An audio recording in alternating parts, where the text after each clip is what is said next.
অমৃত পান? আমি কিচ্ছু করি না ভাই, আমি কি বলবো বলেন, আমি খুবই ঘরের না, আমি একেবারে একটা ভেতু বাঙালি, মানে ভাত মাছ ডাল শাক সবজি এসব খাই। তবে হ্যাঁ, আমি একটা স্বাস্থ্যকর জীবন লাইফস্টাইলের মধ্যে থাকার চেষ্টা করি। কারণ আমি অনেকবার বলেছি যে একটা দীর্ঘ সময় আমার অতিরিক্ত ছিল, খুব শারীরিক অসুবিধা বোধ করেছি, আমার হাড় ব্যথা, আমার ব্যাক পেন। তো সেই সমস্ত কাটিয়ে উঠে এখন আসলে আমি একটু স্বাস্থ্যকর একটা জীবন যাপন করার চেষ্টা করি, যে ঠিক 7-8 ঘন্টার ঘুম, যেটুকু খাবার দরকার সেটুকু খাবার, আর মন ভালো আমার মনে অনেক আরাম। আমার পরিবার, আমার বন্ধু বান্ধব, ওরা অনেক ভালো মানুষ। আমার আশেপাশে যারা আছে, আমি খুব সুন্দর মানুষ দ্বারা বেষ্টিত।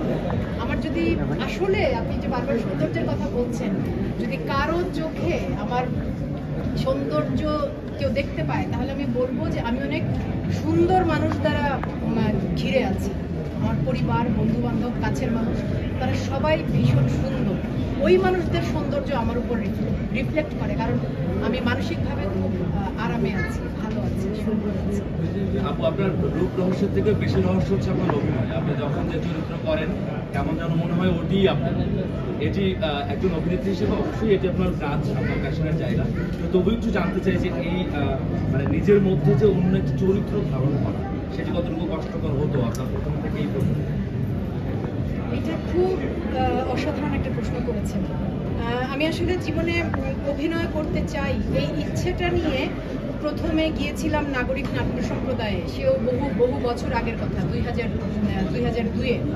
তো তারপর থেকে একটু একটু করে কাজ করার চেষ্টা করে যাচ্ছি এখন পর্যন্ত।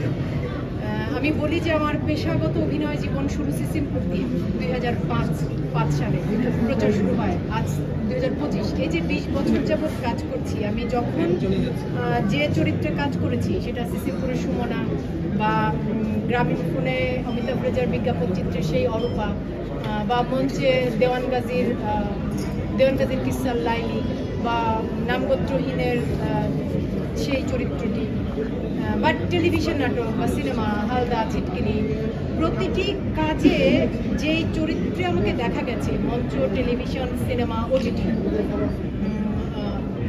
এর পুরো কৃতিত্ব বিশ্বাস করেন আমি দেব আমার পরিচালককে। কারণ আমি খুবই ক্ষুদ্র একজন মানুষ, তবে আমি কথাটা সবসময় বলি, সারা জীবন বলে যাব যে আমি ডিরেক্টরস আর্টিস্ট। আমি যখন যে পরিচালকের সাথে কাজ করি, আমার শুধুমাত্র চেষ্টা থাকে যে পরিচালক চরিত্রটিকে কীভাবে দেখতে চাইছেন, সেটা হোক মঞ্চে, হোক টেলিভিশনে, হোক সিনেমায়, বা ওটিটি প্ল্যাটফর্মে কাজ করছি এখন সেখানে। পরিচালকের চাওয়া অনুযায়ী আমি চরিত্রটির কাছাকাছি যেতে পারছি কিনা, ওইটুকু আমি চেষ্টা করি। তারপর বাদ বাকিটা যেটা হয়, যখন চরিত্রগুলো আপনাদের কাছে পৌঁছায়, আপনারা সেই চরিত্রগুলোকে এত এত এত ভালোবাসা দিয়েছেন, আমি ভীষণ কৃতজ্ঞ চিত্তে আপনাদের